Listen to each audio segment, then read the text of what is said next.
বিসমিল্লাহির রহমানির রহিম। আসসালামু আলাইকুম। আশা করছি সবাই ভালো আছেন, সুস্থ আছেন, সুন্দর আছেন। আমরাও আছি আলহামদুলিল্লাহ। যারা আপনারা আমাদের প্রথম থেকে নিয়ে লালবাগ কেল্লা ভ্রমণের 8ম পর্ব পর্যন্ত সমস্ত ভিডিও দেখেছেন, তারা হয়তোবা লালবাগ কেল্লার অনেক ইতিহাস সম্পর্কে, অনেক অজানা তথ্য, অনেক অজানা চিত্র সম্পর্কে জানতে পেরেছেন। আমরা যতটুকু পেরেছি এবং আমাদের সাধ্য অনুযায়ী তৎকালীন সম্রাটদের, মুঘল সাম্রাজ্যের একটি ঝলক আপনাদেরকে দেখানোর চেষ্টা করেছি। এই যে উপরের ঢিবিটা, এই ঢিবিটাকে কয়েকটি স্তরে বিন্যস্ত করা হয়েছে। বিভিন্ন কাজের জন্য এই ঢিবিটাকে তৎকালীন রাজারা ব্যবহার করতেন। তার মধ্যে প্রধান একটি কাজ হচ্ছে সেই সময়ের কাজ যে পুরো দুর্গটাকে আছে, দুর্গটাকে এখান থেকে সৈন্যরা পর্যবেক্ষণ করত। এখন যেমন এইটাকে আপনারা দর্শনার্থীদের জন্য উন্মুক্ত দেখতেছেন, তখনকার সময় এখানে প্রবেশ করাটা খুবই ভয়াবহ এবং ভয়ানক একটা ব্যাপার ছিল। যখন আমরা ওখান থেকে নেমে আসলাম, এখানে আরেকটা জিনিস আপনাদেরকে দেখানো বাঞ্ছনীয়, যে এখানকার একটি কবর আছে। সেই কবরটা হচ্ছে শায়েস্তা খানের একদম কাছের একজন বিশ্বস্ত সেনা অধিনায়কের। তার পাশে যে আরেকটি কবর আছে, সেটি হচ্ছে একটি বাচ্চার। সেই বাচ্চাটা কে বা কার কবর, এটা আজও পর্যন্ত মানুষের অজানা। এই যে দুটো বাচ্চার কবর দুটো দুই পাশে আছে, এই কবর নিয়ে অনেকের অনেক ধরনের কল্পকাহিনী রচিত রয়েছে।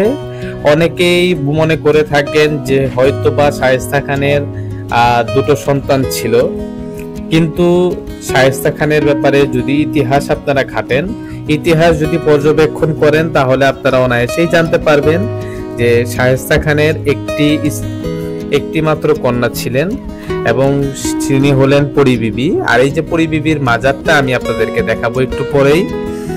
পরী বিবির মাজারের ঠিক বাম পাশটা একটি মসজিদ রয়েছে, যেটাকে কেল্লার মসজিদ বলা হয়। এখানে যখন আপনারা প্রবেশ করবেন, দেখুন বিভিন্ন জিনিসপত্র সেই যে বহু বছর আগে যেভাবে তৈরি হয়েছিল, কষ্টি পাথর এবং বিভিন্ন মার্বেল টালি ধারা, এই কিছু সংস্করণের পরেও এত সুন্দর করে এত ভালোভাবে সাজানো গোছানো রয়েছে এই দুর্গটি। তখনকার সময়ে যে শায়েস্তা খান দুর্গটাকে নিজের করে নেওয়ার চিন্তা করেছিলেন, শায়েস্তা খানের যে দুর্গটাকে নিজে মনের মতন করে সাজানোর চিন্তা করেছিলেন, তার চিন্তাধারাতে এখনকার সময়ের সরকারের যে কর্তৃপক্ষ আছে তাদের মতো ছিল না। শায়েস্তা খান চিন্তা করেছিলেন যে আমি এমন একটি দুর্গ বানাবো, যেই দুর্গের আগামী ভবিষ্যতের মুঘল সম্রাট যারাই হন না কেন, তারা যেন খুবই সুন্দরভাবে সঠিকভাবে এই বাংলার যে দুর্গটা আছে, বাংলার যে প্রাচীরটা আছে, এই বাংলাকে যেন রক্ষার কাজে নিয়োজিত থাকতে পারে, তাদের যেন কোনো ধরনের অসুবিধা না হয়। এই যে মসজিদটি আপনারা দেখতে পাচ্ছেন, এই মসজিদটি কিন্তু তখনকার সময়ে তৈরি হয়েছিল, কিন্তু ভাগ্যক্রমে এই মসজিদের প্রবেশদ্বার আগে যখন এখান দিয়ে ছিল, তখনই এখানকার দর্শনার্থীরা প্রবেশ করতে পারত। অতিরিক্ত দর্শনার্থীর চাপে এই মসজিদটাকে বন্ধ করে দেওয়া হয়েছে লালবাগ কেল্লার মূল ফটকের সাথে।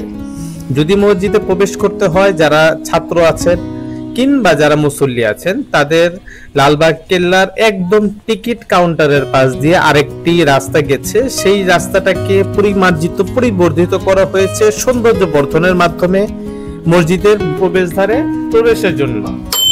যারা নামাজ পড়তে যাবেন বা নামাজ পড়ার ইচ্ছা রাখেন, তারা অবশ্যই এখানে প্রবেশ করবেন, দেখে আসবেন তখনকার সময়ের মসজিদের নিদর্শনটি। আমি যদিও বাচ্চা কাচ্চা ফ্যামিলি নিয়ে গিয়েছিলাম, এই জন্য ওখানে প্রবেশ করতে পারি নাই। দেখুন অনেক অনেক মানুষ স্মৃতির জন্য, অনেক অনেক মানুষ ঘোরাফেরার জন্য এখানে এসেছিলেন। যারা এই ইতিহাসকে জানতে চাচ্ছেন, যারা ইতিহাসকে ভালোবাসেন, যারা তখনকার সময়ে বাংলার সুবেদার, বাংলার নবাব, বাংলার যে মুঘল সম্রাটদের আছে, সেই সময়কার মুঘল সম্রাটদের সমাধি দেখতে পছন্দ করেন। পরী বিবির মাজারকে ঘিরে কতজনের কত কথা রচিত রয়েছে। এই যে দেখুন, এটাই সেই পরী বিবির মাজার। এই মাজারের ভিতরে পরী বিবিকে কবর দেওয়া হয়েছিল সেই 100 বছর আগে। ইত্যাদি কল্পকাহিনী ধারা রচিত রয়েছে এই লালবাগ কেল্লা। আমাদের নেক্সট ভিডিওর জন্য চ্যানেলটাকে সাবস্ক্রাইব করবেন।